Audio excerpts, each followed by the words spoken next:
matrix P, this is 0, minus 1, 1, 0. And we have to find eigenvector corresponding to eigenvalues iota and minus iota. To find eigenvector, we have to solve P minus lambda I x equals to 0. We have to solve this system, means 0 vector of the correct size. For this, we have to solve P minus, or directly I use minus iota, this one 1 and minus 1, x1 x2 instead of capital X, and this is 0 vector or 0 matrix of the correct size. Multiply r2 by minus iota, so this will become minus iota 1 iota and minus 1. x1 x2 equals to 0 0, or we have r2, changes in r2 as r2 plus r1. Using this elementary row operation, we have minus iota 1 0 0, and this is x1 x2 equals to 0 0, implying that minus iota x1 plus x2 equals to 0, x2 equals to iota x1, and you can consider this as a pivot to position. So what are the possibility for x1? Possibility of x1 is 1, minus 1, and I iota, 1 minus 1 and iota.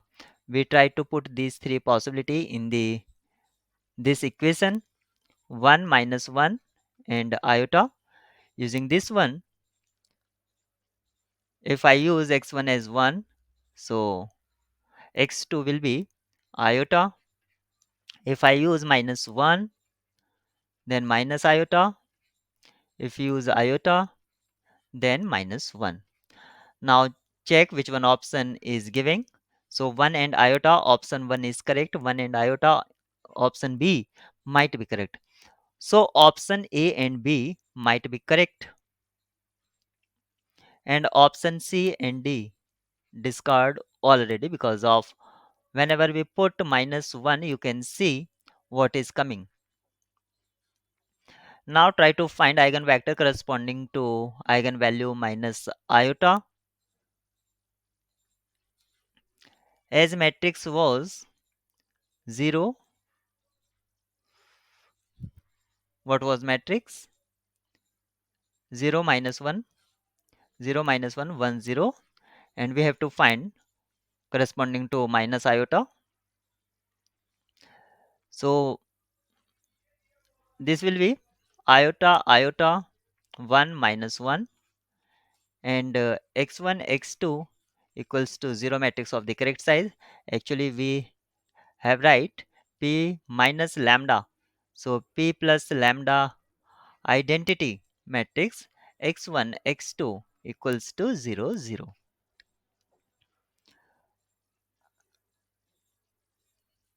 Multiply r2 by minus iota, so iota 1, it will be multiply by plus iota, so minus iota, and it will be minus 1. x1 x2 equals to 0 0. Apply elementary row operation, and finally we have iota x1 plus x2 equals to 0. We have x2 equals to minus iota x1, minus iota x1. So what are the possibility? Minus 1 and iota, minus 1 and iota, minus 1 and iota are the possibility for x1. Now try to put, so when we put minus 1, then x2 comes iota. If put iota, then comes 1. So minus 1 iota, option A is correct, and other options has been discarded.